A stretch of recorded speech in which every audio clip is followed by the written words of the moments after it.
Turkish drama Ertugrul Ghazi میں حلیمہ سلطان کا کردار ادا کرنے والی اداکارہ در حقیقت کون ہیں؟ جانیے اس ویڈیو میں۔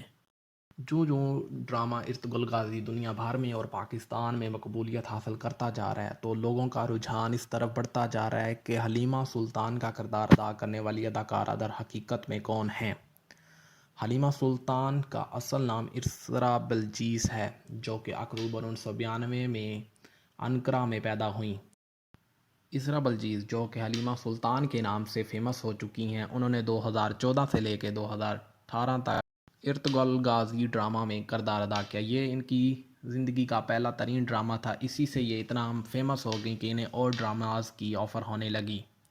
حلیمہ سلطان، جن کا اصل نام اسرا بلجیز ہے، انہیں ماڈلنگ کا بھی بہت شوق ہے۔ یہ خوبصورت ترین اداکارہ ماڈلنگ میں بھی اپنا نام کما چکی۔ اسرا بلجیز کافی سارے ایوارڈز حاصل کر چکی ہیں۔ 2014 میں اسرا بلجیز کا لو افیئر شروع ہوا ایک فٹ بالر جن کا نام گوہر خان طور تھا۔ یہ محبت اتنی آگے بڑھی کہ 2017 میں ان کی شادی ہو گئی، اور ایسی کیا وجہ بنی کہ 2019 میں ان دونوں نے ایک دوسرے سے علیحدگی اختیار۔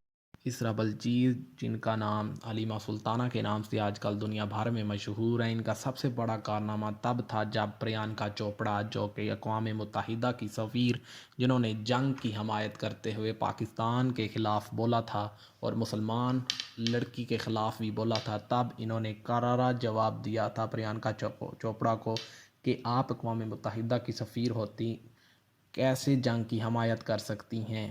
اسرا بلجیز نے پریانکا چوپڑا کو کہا کہ آپ سفیر کی حیثیت سے ایسا کیسے کہہ سکتی ہیں، آپ کو زیب نہیں دیتا ایسا کہنا۔